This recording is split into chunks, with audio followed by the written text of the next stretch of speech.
Hello, everybody. Adam Parks here with another episode of Receivables Roundtable. Today, I'm here with my longtime friend, Mr. Larry Costa with Capital Management Services. How you doing today, Larry? I'm great, Adam. Always a pleasure speaking to you. You know that. Well, I appreciate you coming on today. I wanted to have a chat with you talking about first party and third party because I think the way that you have approached those challenges on both sides of the equation are very interesting and something the industry should be hearing about. But before we jump into that, could you tell everyone a little bit about yourself and how you got to the seat that you're in today? Sure, appreciate it. So, believe it or not, I started in the telecommunications business. Worked for AT&T for a long time, and which really has helped me in this business because this is a technology business. But after a successful career in telecommunications, I ended up working for capital management. The guys that started the company I've become friends with, they needed a little assistance in their marketing. I came on as director of sales 2003. And here I am with 21, 22 years later, president of the company, been president for the last 8 to 10 years. And really, I think the key to capital management, our success is that, and I say this all the time when I talk to Adam, is we are very client-centric. Mm-hmm. You know, we really focus all our energy about our clients. And that's really how we got involved in this whole first party, third party. So before I delve into that, you know, to stay on point of the question, mm-hmm. you know, been in this business for a long time, and my master's degree from Canisius College. Got to plug my hometown here, but really been involved in this business for about 22, 23 years now. And happy to talk to you guys about first party, third party, and how we got there and how it can help you and your organization diversify your revenue stream. So, which I think is an interesting point, right? So as we've talked through the years and we talk about first party versus third party, I feel like you were one of the early adopters to the idea that collection agencies were more than just collecting dollars, right? There's other aspects and other skill sets that can kind of build onto it. How far back was it that you kind of really had that enlightening moment of the opportunity that existed in both sides? 15 years ago. Wow. So we started as a third party collection agency, mm-hmm. and that really was our strength. And, you know, right around 2008, when there's a lot of crazy things going on in this industry, we realized that if we were strictly stuck in the third party business, mm-hmm. you know, the growth and really the revenue opportunities are going to be severely limited. Mm-hmm. So we said to ourselves, okay, what else can we do? Because we have the technology, we have the skill set, we have the agents, right? What else can we do? And we were very fortunate to land our first party client way back then because he had been a third party client. Mm-hmm. And as he left that organization to start his own credit card company, he needed somebody who would assist them. And he basically said to us, hey, can you guys do this?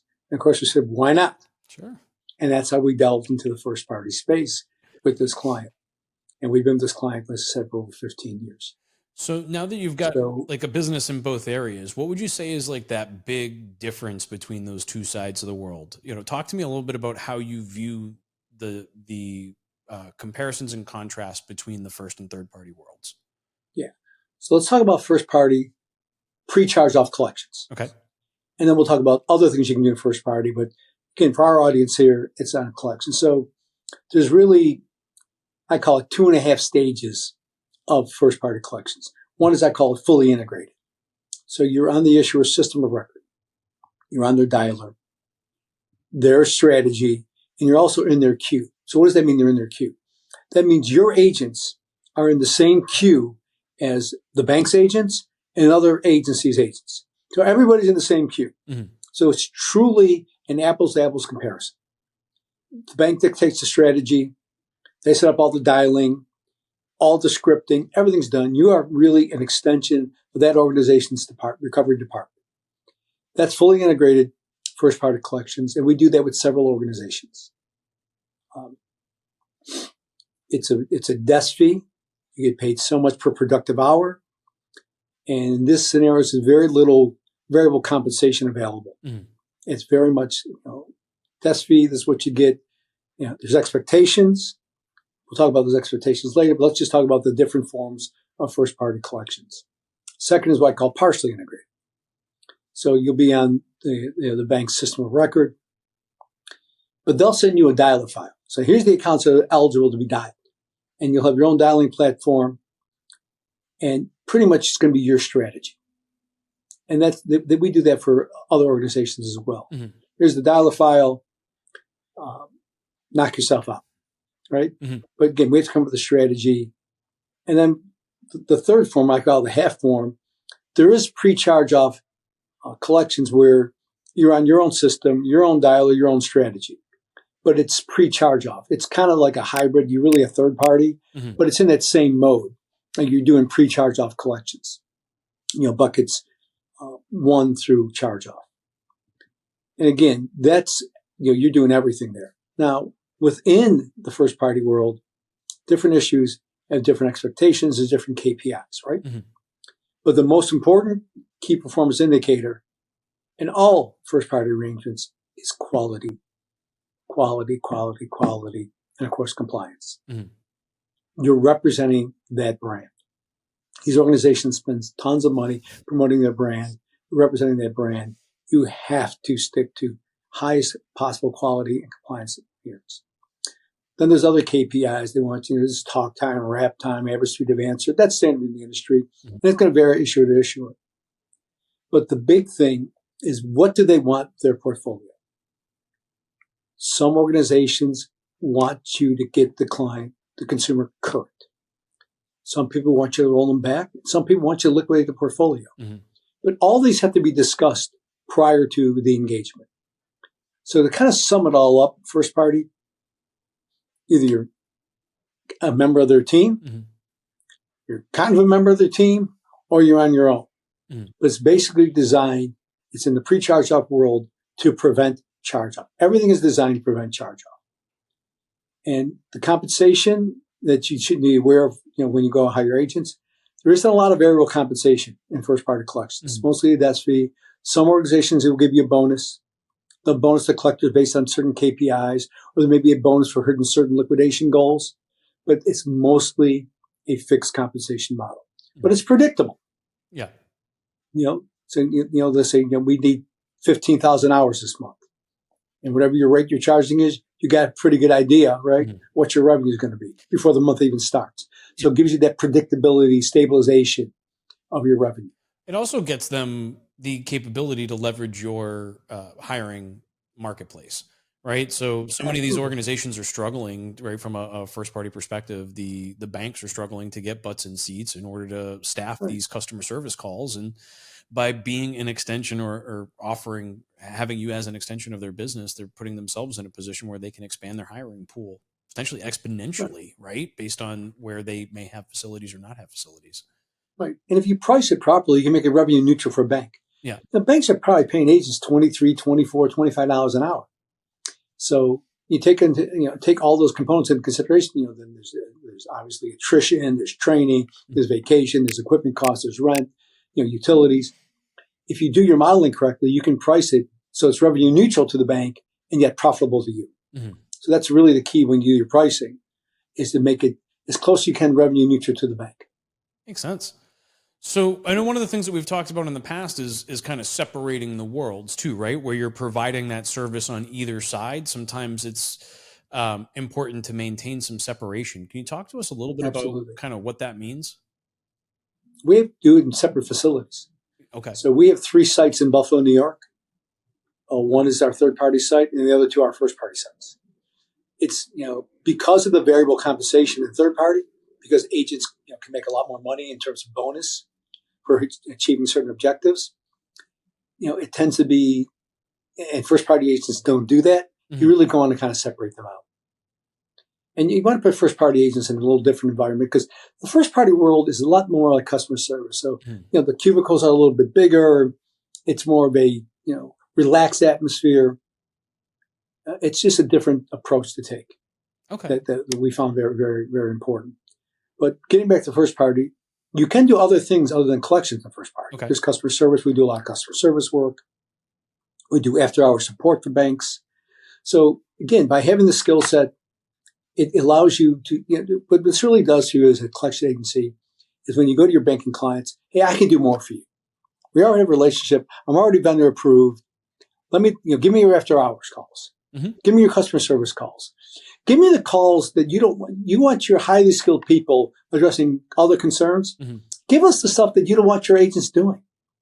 We'll do password resets, right? We'll take a fraud call. The guy lost their ATM card. So go to the bank and say, hey, look, the stuff that you don't want your highly skilled people doing, give it to us. So that's kind of the first party discussion.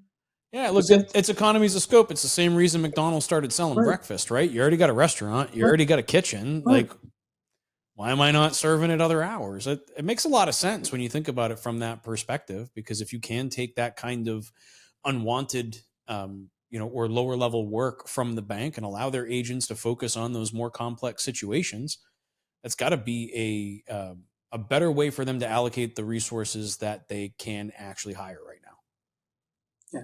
Yeah. And banks really are attractive to after hours work. Mm-hmm. They don't like to staff their people at night, especially some of these regional banks. So fair. We've done quite well with one regional bank where we do their after hours calls.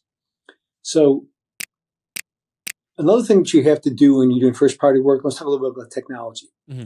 You need diverse internet access and you need high speed. So you need it from two separate carriers, point of failure. Because when you're accessing their systems, you're going to access it through the internet. Mm-hmm.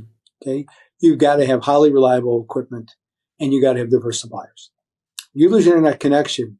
Okay. The bank's counting on you, right? You got to have diverse suppliers, minimum 1 gig pipes. You got to have good technology. That's really, really important. Agreed wholeheartedly. Single point of failure system, running your network on a single point of failure is insanity. Yeah. But again, there's got to be diverse suppliers. Yeah. You can't just get 2 pipes from the same supplier. It's got to be diverse suppliers. And when you have a diverse supplier, you category ISP, but you got to get the access, right? The fiber into your building from 2 separate different locations. Yeah. From 2 totally different providers. Otherwise that one line will go down. You can't buy, internet from 3 different companies that are all buying it from Comcast and all running on the same line. Exactly. It's interesting. I think that's a little bit of your telecommunications expertise coming out there, Larry. A little bit. Yeah. A long time at AT&T taught me that. So let's kind of wrap up first party. Sure. In terms of any other questions or anything else you want to discuss. So, from a first party perspective, as I've always looked at this, what advice would you give an organization as they're starting to move into it? Obviously, they need to have the right technology and equipment in place.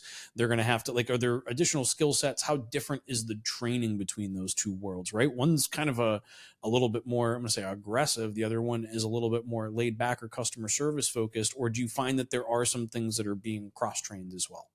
There's some things that show up in both training decks. Yeah, well, obviously the compliance, right? Compliance is going to show up in both training decks. Sure. And then collection techniques, right? Identifying the reason for delinquency, right? And the other thing, in first party work, you're going to have much higher contact rates, right? When you talk to people at day 5, they're interested in having the conversation, okay? People in day 180 maybe aren't so interested, and certainly people in the third party, whether they're charged off, are extremely less interested in having that conversation. So the training is different in the sense it's a more customer service focus, but you still have to incorporate the basics of collections: reason for delinquency, ability to pay, and timeliness of the payment. Right? What happened? And a lot of times in early due stages, you just forgot to make the payment. Hey, Mr. Parks, we're here to assist you. Take that payment right now. But that training's still there. There's the reason why people are delinquent. Identify the reason. And again, it's just like everything else. Show them a path. Show them a path to get out of delinquency. Same thing you do in post-charge, right? You can show people a path to get back to where they need to be. So there's obviously synergies there. But as you alluded to, Adam, first party, much more emphasis on customer service. Much more emphasis on branding. And you know all about branding. I have to tell you about branding. But it is all about maintaining that brand. And so there's a lot, and the first party training is a little bit longer because you have to know much more about the organization. Going back to the branding, if you're representing a financial institution, you need to know who you're representing.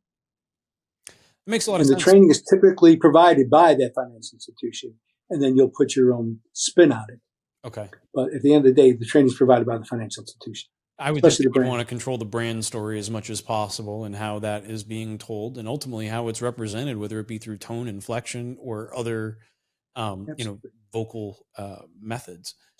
It's interesting, Larry. I really appreciate you coming on. Every time we talk about first and third party, I always learn something, and it is still one of our most, if not the most popular article on receivablesinfo.com right now. So I appreciate you continuing to provide your insight to us and helping us better understand that first party and BPO kind of space. As one of the Yeah. first pioneers to really push into that way, it's been interesting and exciting to kind of watch as you guys have gone through that evolution Right. and really built out an incredible organization. Yeah, and then third party, we'll talk a little bit about third party, even though most of our viewers are very well aware of it. But, third party, again, it's going to vary by asset class, right? Mm-hmm. A DDA versus a HELOC versus an auto loan versus a high balance credit card, different strategies, right? Mm-hmm. Different segmentations. It's going to vary by due stage, as everybody's aware, prime, secondary, tertiary, quaternary, going to vary by due stage. But some of the things we're seeing now, a lot of the issuers are scoring the inventory prior to sending it to you and going to associate that with different fee structure. So a low risk account Interesting. is going to have a much lower fee structure.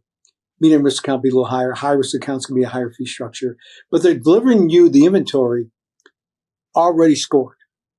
Okay. So again, your strategies are going to be different.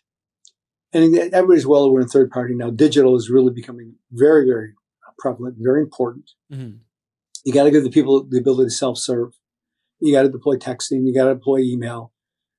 It is the preferred methodology, but you also have to still do your letters. Larry, thank you for your patience during my Florida thunderstorm internet break here. But as we were talking about third party collections as it differs from first party, we were talking a little bit about kind of some of the strategies and how all of that is different. We've talked about the training. Talk to me a little bit about kind of the success criteria differences between those two worlds. So as I'm working as a third party and kind of what I know and hold to be true as a third party collector, how does that then translate over to the first party world? Well, I mean, they're different worlds. I mean, the skill sets are different, right? As we talked earlier, the first party is kind of that customer service skill set. Again, some training background. Third party, remember, much lower contact rate. You need a higher skill set, and you really need an agent that can really solve the problem on the initial call. Mm-hmm. It's extraordinarily difficult to get a consumer back on the phone. So when you get the consumer on the phone, you need to engage them, explain the various options to them. You need that skill set, and the skip tracing involved with the agents, and there's you just need a little higher skill set. Really good agents take and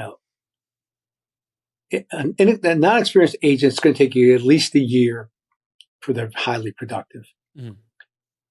Versus a first-party agent, you can become a pretty productive first-party agent in 3 months. Wow. Okay.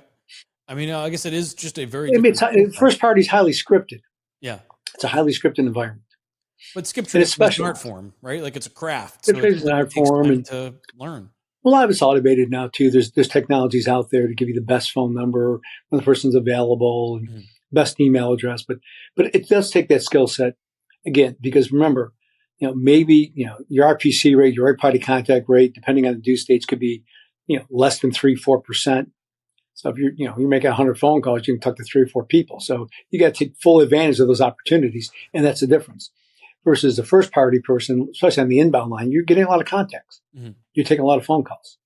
So one of the things that you third party mentioned person. earlier about the scoring aspect, right? And that from a third party perspective, you saw more clients that were actually sending you scoring information up front, and that scoring Yes. information may actually affect fee structure, which I find to be interesting. I did have one question I wanted to go back to on that, and that was about the understanding of how that score comes to be, meaning how much information are they providing you about interpreting that score? So if that None. score is coming, so it's now you just have this number score in front of you and you get Not even number score. You get this is we consider low risk inventory. Here's 6,000 accounts. Okay. This we consider medium risk inventory. Here's 10,000 accounts. This high risk, here's 30,000 accounts, right? Okay. Because look, remember, especially with the regulators now with CFPB, scoring models, you have to be extraordinarily generic. They can't take demographics into it. They can't take anything with ethnicity, race, sex, anything. None of that can be part of the equation. So my personal opinion, I think a lot of this is based on the FICO score, the recovery score. Fair enough. And credit scores, I think, are driving a credit-based economy. I mean, that is right. A kind of just a no-brainer these days. So Larry, let me ask you this. Is there anything else that you would tell the industry and audience about kind of the differences between these two worlds? Again, if you want to be in this arena, if you want to move from third party to first party, you got to demonstrate. It's just demonstrating value add. Mm-hmm.